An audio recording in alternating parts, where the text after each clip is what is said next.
ನಮಸ್ಕಾರ ಸ್ನೇಹಿತರೆ, ಈ ವಿಡಿಯೋದಲ್ಲಿ ಫೆಬ್ರವರಿ ತಿಂಗಳಿನಲ್ಲಿ ಬರುವಂತಹ ಹಬ್ಬಗಳು ಮತ್ತು ಆಚರಿಸುವಂತಹ ವ್ರತಗಳ ಬಗ್ಗೆ ಹೇಳಲಿದ್ದೇನೆ.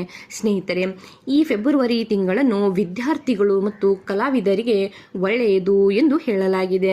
ಸ್ನೇಹಿತರೆ, ಈ ತಿಂಗಳು ಅಂದರೆ ಫೆಬ್ರವರಿ ತಿಂಗಳು ಕಾಲಾಷ್ಟಮಿಯ ಉಪವಾಸ ಮತ್ತು ಶಟಿಲಾ ಏಕಾದಶಿ ಮತ್ತು ಪ್ರದೋಷ ವ್ರತದೊಂದಿಗೆ ಪ್ರಾರಂಭವಾಗುತ್ತಿದೆ.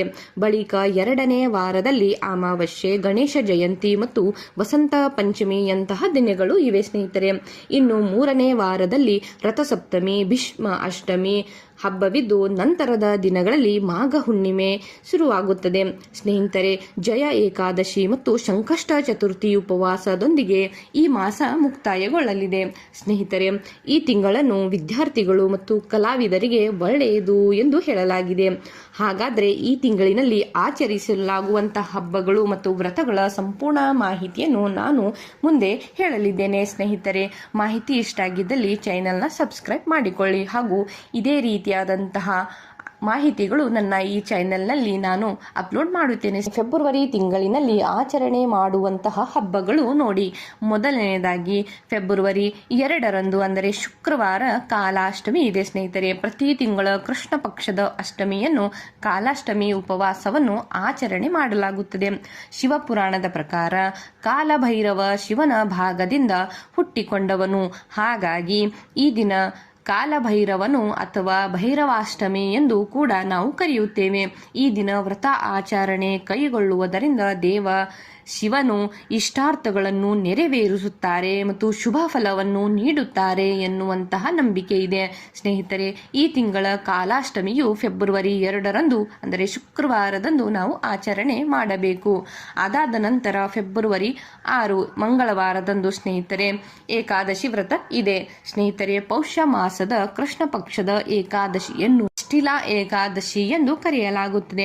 ಈ ದಿನ ವಿಷ್ಣುವನ್ನು ಪೂಜಿಸುವುದರ ಜೊತೆಗೆ ಎಳ್ಳನ್ನು ದಾನ ಮಾಡುವುದು ಕೂಡ ಶುಭ ಫಲವನ್ನು ನೀಡುತ್ತದೆ ಎಂದು ಪುರಾಣದಲ್ಲಿ ಹೇಳಲಾಗಿದೆ. ಸ್ನೇಹಿತರೆ, ಶಟಿಲಾ ಏಕಾದಶಿಯಂದು ಉಪವಾಸವಿದ್ದು ಪೂಜೆ ಮಾಡಲಾಗುತ್ತದೆ. ಜೊತೆಗೆ ಸ್ನಾನ, ದಾನ ಪುಣ್ಯಗಳನ್ನು ಮತ್ತು ದರ್ಪಣಗಳನ್ನು ಕೂಡ ಈ ದಿನ ಮಾಡಲಾಗುತ್ತದೆ. ಸ್ನೇಹಿತರೆ, ಈ ದಿನ ಎಳ್ಳನ್ನು ದಾನ ಮಾಡುವುದು ಅತ್ಯಂತ ಪುಣ್ಯಕರ ಎಂದು ಹೇಳಲಾಗಿದೆ.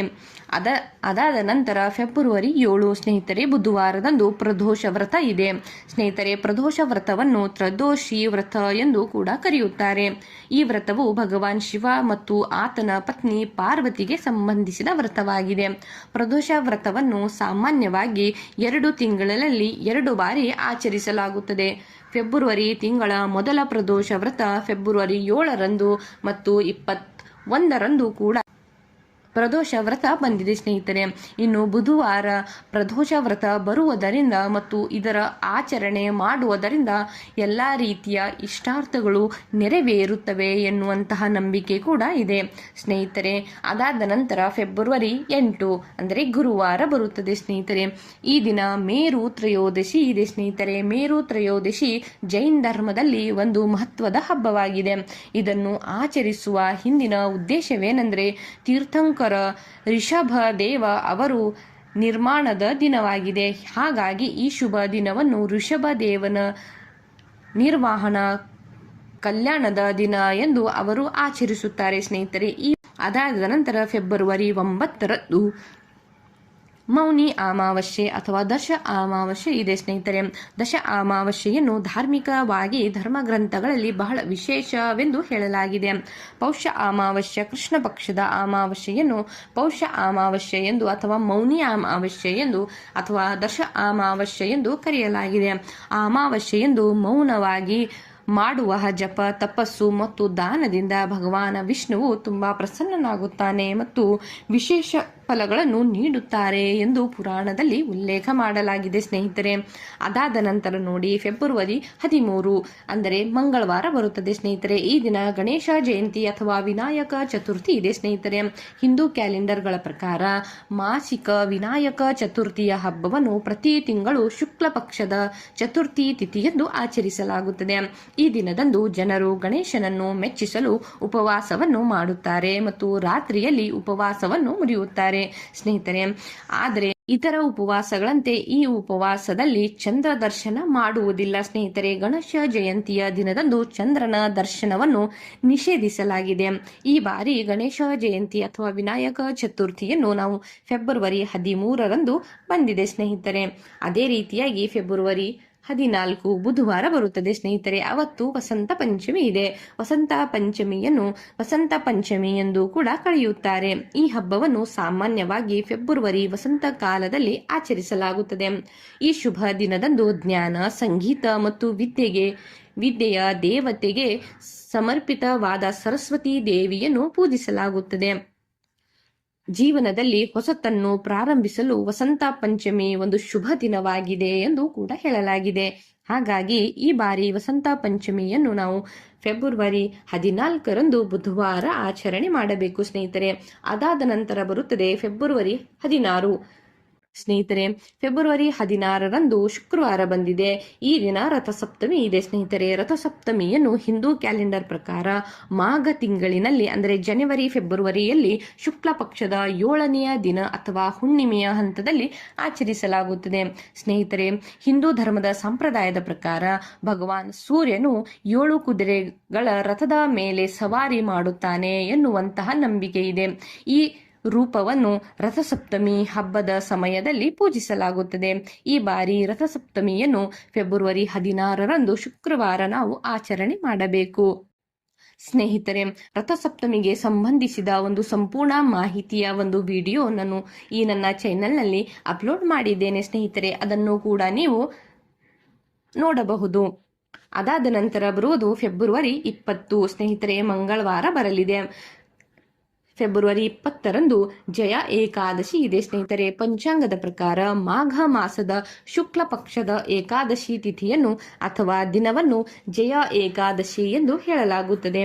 ಈ ದಿನದಂದು ಜನರು ಉಪವಾಸವನ್ನು ಆಚರಿಸುತ್ತಾರೆ ಮತ್ತು ವಿಷ್ಣುವನ್ನು ಪೂಜಿಸುತ್ತಾರೆ. ಈ ಬಾರಿ ಜಯ ಏಕಾದಶಿ ವ್ರತವನ್ನು ನಾವು ಫೆಬ್ರವರಿ 20ರಂದು ಮಂಗಳವಾರ ಆಚರಣೆ ಮಾಡಬೇಕು ಸ್ನೇಹಿತರೆ. ಅದಾದ ನಂತರ ಬರುವುದು ಫೆಬ್ರವರಿ 24 ಶನಿವಾರ ಬಂದಿದೆ ಸ್ನೇಹಿತರೆ. ಮಾಘ ಪೂರ್ಣಿಮೆ ಅಥವಾ ಮಾಘ ಹುಣ್ಣಿಮೆ. ಹಿಂದೂ ಧರ್ಮದಲ್ಲಿ ಮಾಘ ಹುಣ್ಣಿಮೆಯನ್ನು ಬಹಳ ವಿಶೇಷವೆಂದು ಹೇಳಲಾಗಿದೆ.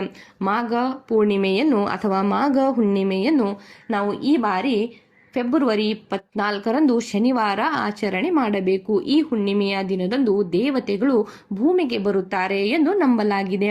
ಹಾಗಾಗಿ ಈ ದಿನ ದಾನ ಧರ್ಮ ಮಾಡುವುದು ಶುಭ ಫಲ ಪ್ರಾಪ್ತಿಯನ್ನು ನೀಡುತ್ತದೆ ಎನ್ನುವಂತಹ ನಂಬಿಕೆ ಕೂಡ ಇದೆ ಸ್ನೇಹಿತರೆ.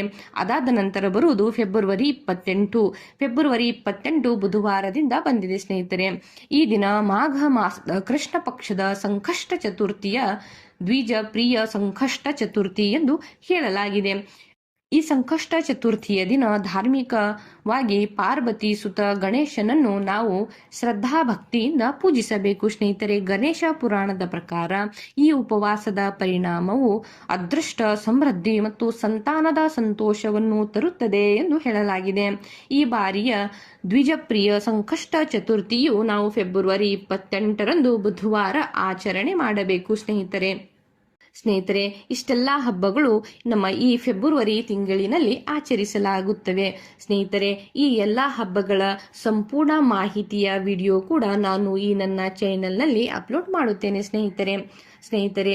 ಇಂಥದ್ದೇ ಅನೇಕ ಮಾಹಿತಿಗಳಿಗಾಗಿ ನನ್ನ ಈ ಚಾನೆಲ್ನ ನೀವು ಸಬ್ಸ್ಕ್ರೈಬ್ ಮಾಡಿಕೊಂಡು ಇರಿ ಸ್ನೇಹಿತರೆ. ಧನ್ಯವಾದ ಸ್ನೇಹಿತರೆ.